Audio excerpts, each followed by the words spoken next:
Hello everyone, कैसे हो सब। This is Surabhi. आज के जो करंट अफेयर्स है बहुत ही ज़्यादा इंपॉर्टेंट है। एक एक जो पॉइंट रहेंगे, एक एक आर्टिकल में बड़े डिटेल में डिस्कस करूँगी। प्लीज़ आप लोग ध्यान से इसको सुनिएगा और कॉन्टीन्यूटी बनाए रखिएगा मेरे साथ। पूरी एंड तक आपको वीडियो देखनी है। ओके, नेक्स्ट चलते हैं। हमारा जो सेशन है आज का, जो इसमें डे है, कौन सा डे डिस्कस करने जा रही हूँ मैं, वो है world asteroid day. World asteroid day जो है, एक सेकंड में पेन चेंज कर लूँ इसका। ठीक है, देखते हैं हम। वर्ल्ड एस्टेरॉयड डे जो है वो सेलिब्रेट किया जाता है एवरी ईयर 30 जून 2021 में। एस्टेरॉयड होते क्या हैं ये आप देख लीजिए। हमारे सोलर सिस्टम में टोटल कितने प्लैनेट्स हैं? पहले कितने प्लैनेट थे? 9 प्लैनेट से। प्लूटो जो था उसको प्लैनेट की कैटेगरी से बाहर निकाल दिया गया। अब जो प्रेजेंटली देखने को मिलते हैं वो है 8 प्लैनेट्स हैं total. Mercury, Venus, earth, Mars, Jupiter, Saturn, Uranus and Neptune. अब यहाँ पे देख सकते हैं मार्स और जुपिटर के बिटवीन आपको एस्टेरॉयड बेल्ट देखने को मिलती है। ये होते हैं छोटे छोटे पत्थर, छोटे भी नहीं कह सकते, बहुत बड़े पत्थर होते हैं ये। ठीक है, यहाँ पे छोटे छोटे दिख रहे हैं आपको, बट इसमें क्या होती है? फायर होती है। ठीक है, आग होती है इनमें, तो फायर इनमें प्रेजेंट होती है। यहाँ पे आप देख सकते हैं, ये देखिए ये पिक में। ठीक है, अगर ये किसी प्लैनेट को हिट करता है तो बहुत ही बड़ा गड्ढा बन जाता है, जिसके कारण बहुत ही ज़्यादा मुश्किलों का सामना करना पड़ता है उस एरिया के लोगों को। ठीक है, बहुत बड़ा डिजास्टर आ जाता है इसके चलते। तो ये सेलिब्रेट जो किया जाता है डे बेसिकली कि प्रोवाइड करवाना एस्ट्रॉयड के बारे में ऑनलाइन एजुकेशन, ताकि जो एस्ट्रॉयड की मूवमेंट है, किस मूवमेंट पे वो और किस मोमेंट पे वो क्या कर रहा है, किसी प्लैनेट को हिट करने जा रहा है या किसी प्लैनेट के पास से होके गुजर रहा है। नासा के द्वारा अभी हाल ही में स्टडी की गई थी कि एक जो एस्ट्रॉयड है वो अर्थ के पास से होके गुजरेगा। ठीक है, तो बहुत ज़्यादा न्यूज़ में था वो। ये जो इवेंट है, यानी कि ये एनिवर्सरी सेलिब्रेट क्यों की जाती है, किस वे में? साइबेरियन तुनसुकिया इवेंट देखने को मिला था। क्या था ये साइबेरियन तुनसुकिया इवेंट? एक एस्ट्रॉयड था, यहाँ पे आप देखें एक एस्ट्रॉयड था, ये यहाँ पे गिरा था रशिया के पास। ठीक है, साइबेरियन तुनसुकिया इवेंट इसको बोला जाता है। काफ़ी सारे डिजास्टर देखने को मिला था, इतना बड़ा गड्ढा हो जाता अगर ये कहीं पे गिरे तो। ठीक है, काफ़ी सारे डिजास्टर देखने को मिलता है उस एरिया में। ये मोस्ट हार्मफुल है एस्टेरॉयड रिलेटेड इवेंट जो अर्थ पे देखने को मिला था हमारी हिस्ट्री में। ठीक है, आई होप आपको ये सारी चीज़ें क्लियर हुई होंगी। तुनसुकिया इवेंट जो था 30 जून 1908 में देखने को मिला। क्लियर है यहाँ तक? नेक्स्ट चलते हैं। International Day of Parliamentarism. Parliament हमारी कंट्री में है। ठीक है, पार्लियामेंट जो है उससे रिलेटेड ये डे है, इंटरनेशनल लेवल पे इसको सेलिब्रेट किया जाता है। ठीक है, पार्लियामेंट्रिज्म। हमारी इंडिया में जो पार्लियामेंट है, कितने पार्ट्स हैं इसके? एक तो लोकसभा है, राज्यसभा और प्रेसिडेंट भी इसके पार्ट हैं। ठीक है, तो कोई भी बिल है अगर वो लोकसभा में पेश हुआ है, पास होके वो राज्यसभा में जाएगा, वो बिल एक्ट कब बनेगा? जब प्रेसिडेंट के साइन होंगे। ओके, तो 30 जून को हर साल इसको ग्लोबली रिकॉग्नाइज किया गया है as a International of Parliamentarism. Progress देखने को मिलेगी, यानी कि रिव्यू किया जाएगा हर एक कंट्री में जो पार्लियामेंट है। ठीक है, उस कंट्री की पार्लियामेंट का प्रोग्रेस क्या है, कैसे अचीवमेंट उसने की है, उनके गोल जो सेटअप कर रखे थे पार्लियामेंट ने वो अचीव किए हैं या नहीं किए हैं। ठीक है, मोर जो रिप्रेजेंटेटिव उनके द्वारा कैसे कैसे अपना जो आप बोल सकते हैं उनके द्वारा जो पार्टिसिपेट किया जाता है एमपीज़ के द्वारा, वो सही तरीके से कर रहे हैं या नहीं कर रहे हैं, ये सारी चीज़ों का रिव्यू किया जाता है। अगर बात करें तो इसमें इंक्लूडिंग है सेल्फ असेसमेंट, यानी कि एमपी जो हैं वो टाइम पे या हर एक सेशन में अवेलेबल हैं वहाँ पे या नहीं, या पार्टिसिपेट कर रहे हैं, वर्किंग कैसे चल रही है। इसमें इंक्लूड हुई हैं more women young MPs, adaptation कैसे की जाएगी न्यू टेक्नोलॉजीज़ की। ठीक है, वुमेन्स का भी पार्टिसिपेट प्रॉपर होना चाहिए और यंग जो एमपीज़ हैं उनको भी सीट मिलनी चाहिए यहाँ पे, और कैसे हमने न्यू टेक्नोलॉजी को अडॉप्ट करना है, ये सारी चीज़ें इसमें रिव्यू की जाएंगी। आई होप आपको ये सारी चीज़ें क्लियर हुई होंगी। इसी के साथ ही जो हमारा जो अभी सेंट्रल गवर्नमेंट का टारगेट है, सेंट्रल विस्टा जो प्रोजेक्ट है वो किससे रिलेटेड है? 2024 तक ये कंप्लीट किया जाएगा सेंट्रल विस्टा प्रोजेक्ट, यानी कि न्यू पार्लियामेंट को बनाया जा रहा है। अभी रिसेंटली ही काफ़ी न्यूज़ में भी था ये, क्योंकि कोविड की ड्यूरेशन में बहुत पैंडमिक जो देखने को मिला, तो उससे रिलेटेड भी काफ़ी इश्यूज थे। इसको लेके सुप्रीम कोर्ट में भी केस गया इससे रिलेटेड।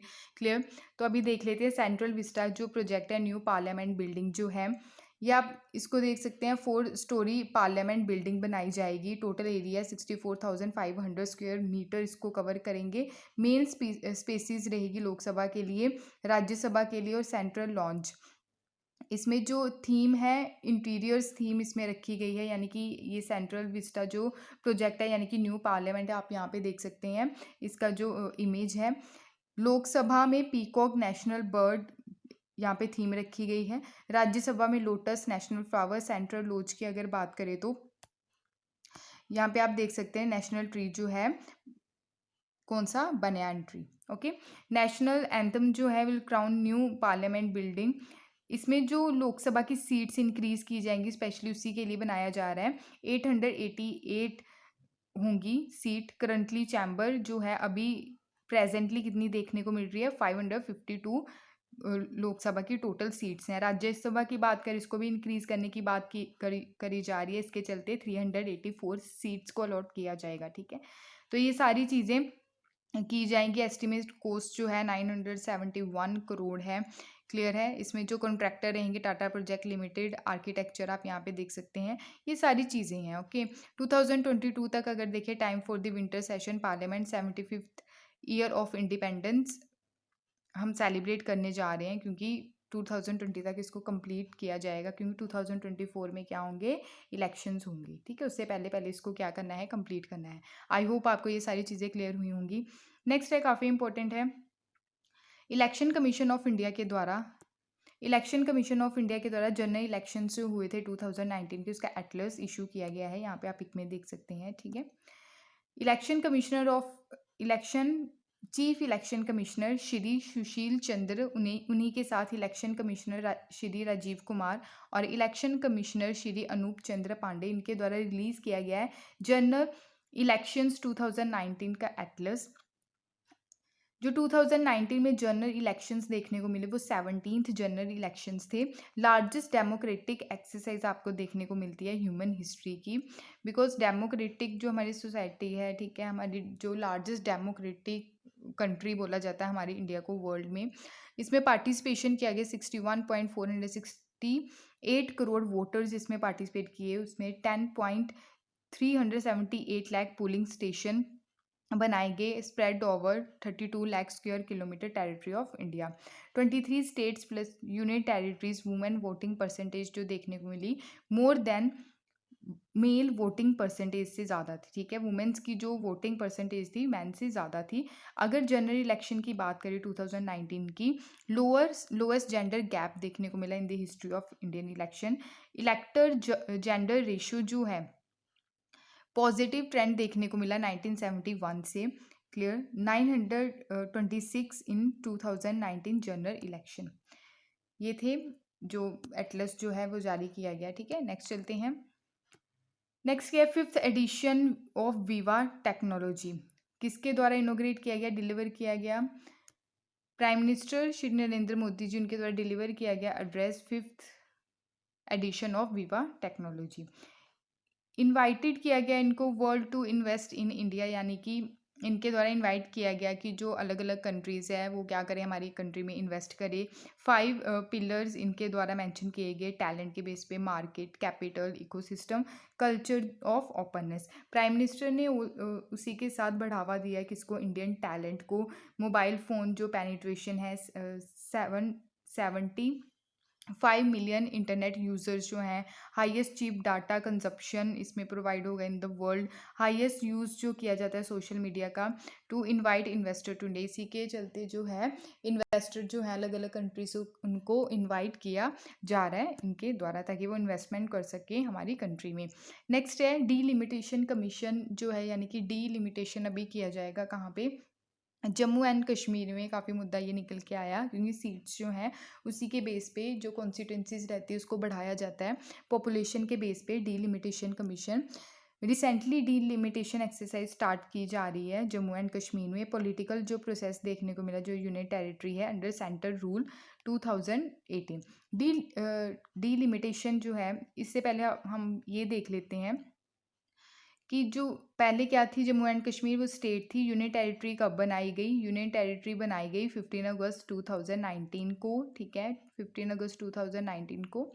तो अभी मुद्दा क्या निकल के आया था, प्राइम मिनिस्टर नरेंद्र मोदी जी की अभी मीटिंग देखने को मिली, JNK के जो पॉलिटिकल लीडर्स थे उनके साथ उनकी मीटिंग थी। मुद्दे क्या क्या उठ के आए कि हमारी जो अभी यूनियन टेरिटरी है इसको स्टेट में कन्वर्ट किया जाए, ठीक है, ये सारी चीज़ें निकल के आई। डीलिमिटेशन जो है, इलेक्शन करवाए जाएँ, ये भी मुद्दा सामने निकल के आया।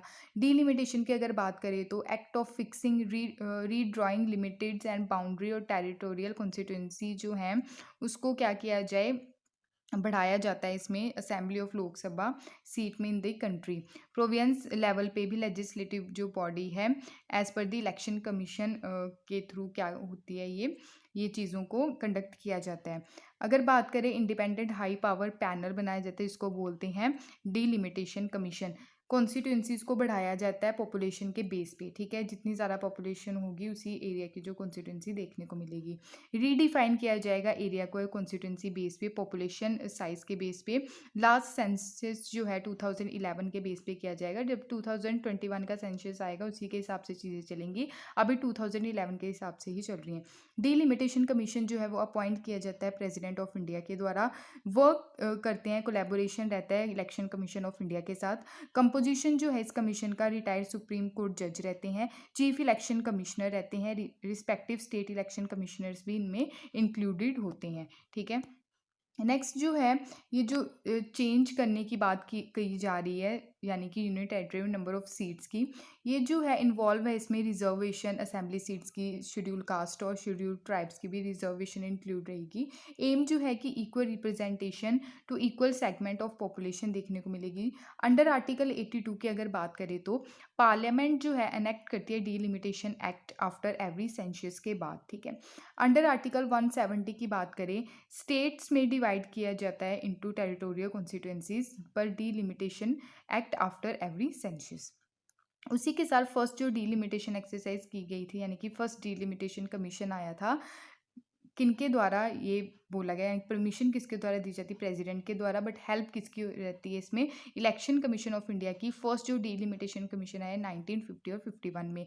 डीलिमिटेशन कमीशन एक्ट जो है अनेक्ट किया गया 1952 में। इसी के साथ 4 टाइम्स इसको सेटअप किया गया है अभी तक, 1952, 1963, 1973, 2002। अंडर एक्ट जो हैं कौन कौन से अंडर किस एक्ट के अंडर आता है, 1952, 1962, 1972, 2002।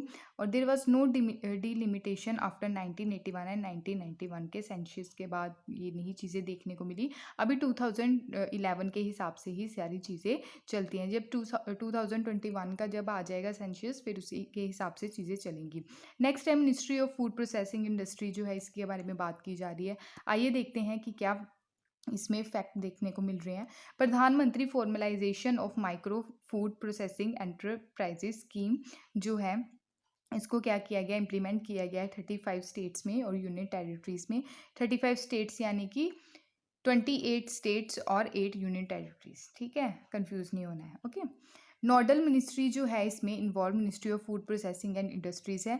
One district one product approach लेके चलेंगे इसमें, कि स्टेट जो है वो आइडेंटिफाई करेगा फूड प्रोडक्ट को for district keeping view existing clusters देखने को मिलेंगे।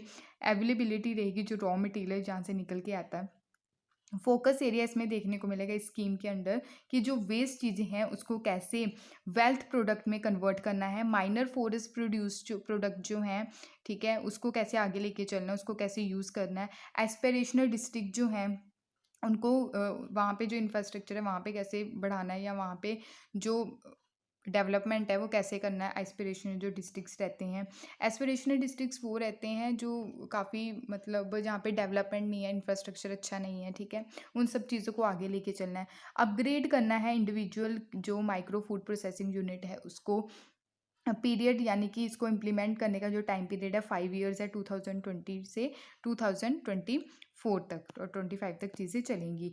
ये सेंट्रली स्पॉन्सर स्कीम है, यानी कि इसमें जो पैसा लगेगा वो कितना है, 10,000 करोड़। पैसा याद रखने की ज़रूरत नहीं है, टाइम पीरियड आप याद रखिएगा। और ये भी चीज़ याद रखिएगा कि सेंट्रली स्पॉन्सर स्कीम है, यानी कि सेंटर और स्टेट दोनों मिलकर इसमें काम करेंगे। और जो रेशियो है इनकी शेयरिंग का वो है 60:40 है सेंट्रल और स्टेट गवर्नमेंट का। नेक्स्ट है, काफ़ी इंपॉर्टेंट है, काफ़ी खुशी की बात भी है हमारे इंडिया के लिए, बिकॉज यहाँ पे आप देख सकते हैं नेट्रेक्स। नेट्रेक्स का मतलब है, आप बोल सकते हैं इसको हाई स्पीड ट्रैक इसको बोला जा रहा है। National automotive testing and research development आप बोल सकते हैं। नेट्रेक्स का मतलब है national automotive testing, okay, and research and development. ये प्रोजेक्ट अभी क्या किया गया है, इम्प्लीमेंट किया गया है, इसका इनोग्रेशन किया गया है रिसेंटली ही ministry of heavy industry and public enterprises के द्वारा। NATRAX high speed track in Pithampur, Indore, Madhya Pradesh में, ठीक है। ये जो है ये क्या करेगा, जैसे ये हाई एंड गाड़ीज़ रहती हैं, वो महंगी महंगी जो गाड़ीज़ रहती हैं रेसिंग, जो काफ़ी हाई स्पीड रहती है, इनकी स्पीड को काउंट किया जाएगा, इनकी स्पीड को टेस्ट किया जाएगा, ठीक है। मोस्टली जो इनकी स्पीड को कवर नहीं किया जाता था, इसके द्वारा क्या किया जाएगा, टेस्ट किया जाएगा कि इनकी स्पीड कितनी है, किस टाइम पे है, ठीक है, कब चेंज हो रही है इनकी स्पीड जो है, वो सारी चीज़ें चेक की जाएंगी। क्लियर है। नेट्रिप जो है ये लार्जेस्ट और मोस्ट सिग्निफिकेंट इनिशिएटिव है ऑटोमोटिव सेक्टर का। फ्लैगशिप प्रोजेक्ट है ये मिनिस्ट्री ऑफ हैवी इंडस्ट्रीज़ का। एम क्या है कि क्रिएट करना state of art testing, validation, research and development infrastructure हमारी कंट्री में। वर्ल्ड क्लास ये देखने को मिल रहा है। 11.3 किलोमीटर हाई स्पीड ट्रैक है ये। ट्रैक जो है ये लॉन्गेस्ट है एशिया का, याद रखिएगा, ये एशिया का लॉन्गेस्ट है, मतलब चाइना और जापान को भी हम लोगों ने क्या छोड़ दिया है, पीछे छोड़ दिया है, ओके। फिफ्थ है ये largest in the world. Longest है एशिया का और fifth largest in the world है। डेवलप जो एरिया है, यानी कि कितने एरिया में इसको डेवलप किया गया है, 1000 एकड़ ऑफ लैंड। क्लियर है। मल्टीपल टेस्टिंग कैपेबिलिटीज़ इसमें रहेंगी, मेजरमेंट करना कि मैक्सिमम स्पीड कितनी है गाड़ी की। एक्सेलरेशन क्या होता है, पता है किसी को एक्सेलरेशन क्या होता है? चलो, अगर नहीं पता तो मैं बता देती हूँ। फिजिक्स का ये मतलब वर्ड है, और अगर जिनका साइंस बैकग्राउंड है उनको तो पता होगा। एक्सेलरेशन होता है कि स्पीड का बढ़ना और घटना, ठीक है। कांस्टेंट स्पीड यानी कि एक ही टाइम पे जो स्पीड है, ठीक है, कांस्टेंट स्पीड रहती है। एमिशन जो है, यानी कि एमिशन टेस्टिंग भी की जाएगी through real road driving simulation, okay. ये सारी चीज़ें हैं, आप लोगों को याद रखनी है, ओके। नेक्स्ट है फुकोका प्राइज फॉर 2021। हमारे जो इंडियन जर्नलिस्ट हैं, ठीक है, यहाँ पे आप पिक देख सकते हैं, 3 पर्सनैलिटी को ये मिला है, बट हमारे जो इंडियन जर्नलिस्ट है पी साईनाथ, ये सेंटर में इनकी पिक है, पी साईनाथ को सिलेक्ट किया गया है फुकोका प्राइज़ फॉर 2021 के लिए। मिस्टर जो साईनाथ हैं, इनको ये रिसीव करेंगे ग्रैंड प्राइज़ जो है फुकोका प्राइज़। एकेडमिक प्राइज़ है ये, और प्राइज़ जो है ये related to art and culture से रिलेटेड है। Will go to Kishimoto Mio of Japan and film maker Prabda Yoon of Thailand. ये जापान के और ये थाईलैंड के हैं, इनके साथ इनको प्राइज़ डिस्ट्रीब्यूट किया गया है। फुकोका बड़ा अजीब सा नाम है। फुकोका प्राइज़ जो है एनुअली जो डिस्ट्रीब्यूट किया जाता है, यानी कि हर साल इसको डिस्ट्रीब्यूट किया जाता है उन लोगों को जो इंक्रीज़ करते हैं, अवेयरनेस फैलाते हैं एशियन कल्चर को लेके। 11 इंडियंस को आज तक ये प्राइज़ मिल चुका है। ये प्राइज़ जो इस्टेब्लिश किया गया 1990 में। ये वन डे एग्ज़ाम में पूछा जा सकता है, आप प्लीज़ इसको ध्यान में रखिएगा, ओके। फिलीपींस जो है वो FATF की ग्रे लिस्ट में आ गया है। FATF यानी कि फाइनेंशियल एक्शन टास्क फोर्स, ये हमने पहले भी डिस्कस किया था, ओके। अब बताइए मेरे को, फाइनेंशियल एक्शन टास्क फोर्स को कब इस्टेब्लिश किया गया, किनके द्वारा किया गया, हेडक्वार्टर्स कहाँ पे है, ये आपका होमवर्क है, ओके। फिलीपींस जो है ये ग्रे लिस्ट में इसको इंक्लूड कर दिया गया है, बिकॉज पाकिस्तान भी जो ग्रे लिस्ट में अभी बना रहेगा, उससे रिलेटेड भी बहुत सारी न्यूज़ निकल के आई, ठीक है। फाइनेंशियल एक्शन टास्क फोर्स में जो ग्रे लिस्ट है उसमें फिलीपींस को रखा गया है। उसी के साथ साथ फिलीपींस के साथ साथ हयाती, माल्टा, साउथ सूडान को भी इस ग्रे लिस्ट में ऐड ऑन किया गया है। फिलीपींस पहले ब्लैक लिस्ट में था, 2005 में इसको रिमूव किया गया। It was previously included black list में, कभी इसको इंक्लूड किया गया 2000 में, ठीक है, ओके। आपको ये चीज़ें याद रखनी है। ये आप फिलीपींस देख सकते हैं, ठीक है, यहाँ पे सुलू सी है, क्लियर। मनीला इसकी क्या है, कैपिटल है, ओके। अगर इंडिया के संदर्भ में देखना है तो यहाँ पे आपको फिलीपींस देखने को मिलेगा, ओके। नेक्स्ट है anomalies in law and justice. ये बुक है, किसके द्वारा रिलीज की गई है, chief justice of India justice NV Ramana, जो हाल ही में अपॉइंट हुए हैं new chief justice of India, okay. अच्छा, आपका ये क्वेश्चन यहाँ से रहेगा, ये जो चीफ जस्टिस ऑफ इंडिया है NV रमना, ये कौन से नंबर के हैं और कौन सी स्टेट से बिलोंग करते हैं ये, ठीक है। इनके द्वारा बुक रिलीज की गई है। फॉर्मर सुप्रीम कोर्ट जज जो है RV रवींद्रन की बुक है एनोमेलीज, यानी कि अनियम, एनोमलीज का मतलब रहता है अनियम in law and justice. Book जो है ये एक्सप्लेन करेगी लेमैन लैंग्वेज में, ये लिखी गई है। लॉ एंड लीगल सिस्टम इसमें अच्छी तरह से एक्सप्लेन किया गया है। बुक जो कवर है procedural as well as substantive law relating civil procedure, यानी कि जो लॉ से रिलेटेड जो चीज़ें हैं, इलेक्टोरल रिफॉर्म से रिलेटेड चीज़ें हैं, डिस्प्यूट जो देखने को मिलते हैं, कैसे रिसॉल्व किए जाते हैं, क्या क्या प्रोसीजर्स रहते हैं, ये सारी बुक में क्या की गई हैं, डिस्कस की गई हैं। नेक्स्ट है Indian federation of United nation association. इसके बारे में क्या बात हो रही है? रिटायर्ड जस्टिस हैं शंभूनाथ श्रीवास्तव, फॉर्मर जज हैं इलाहाबाद हाई कोर्ट के, और फॉर्मर चीफ लोकायुक्त हैं छत्तीसगढ़ के। इनको अपॉइंट किया गया है chairman Indian federation of United nation association का। लोकायुक्त क्या होता है? एक होते हैं लोकपाल, एक होता है लोकायुक्त। लोकपाल होते हैं सेंट्रल लेवल पे, ये क्या करप्शन कहाँ पे हो रहा है उसको वहाँ पे निगरानी रखते हैं, ठीक है। और लोकायुक्त रहते हैं स्टेट में। ये सारी चीज़ें आपको याद रखनी है, हम पॉलिटी में ये डिस्कस जरूर करेंगे, ओके। IFUNA की अगर बात करें, इसका फॉर्मेशन कब हुआ? 1953 में हुआ। हेडक्वार्टर के न्यू दिल्ली में है। हेड इसके Suresh Srivastava, secretary general. Parent organisation आप ये देख सकते हैं, ओके। ये थे आज के important current affairs. I hope आपको पसंद ज़रूर आए होंगे। अगर फिर भी कोई डाउट है तो प्लीज़ आप अपने डाउट्स को कमेंट बॉक्स में ज़रूर शेयर कीजिएगा। जो क्वेश्चंस पुट करती हूँ प्लीज़ उसके आंसर ज़रूर दीजिए, ऐसे आपकी रिवीजन होती है। आप टेलीग्राम ज्वाइन कर सकते हैं इस लेक्चर की PDF के लिए, इंस्टाग्राम भी आप ज्वाइन कर सकते हैं, ओके। अगर आपको पसंद आई हो मेरी वीडियो तो लाइक शेयर और सब्सक्राइब ज़रूर कीजिएगा। इस लेक्चर की PDF आपको टेलीग्राम पे मिल जाएगी, लिंक आपको डिस्क्रिप्शन बॉक्स में अवेलेबल रहेगा, okay. Thank you for watching my video. जय हिंद।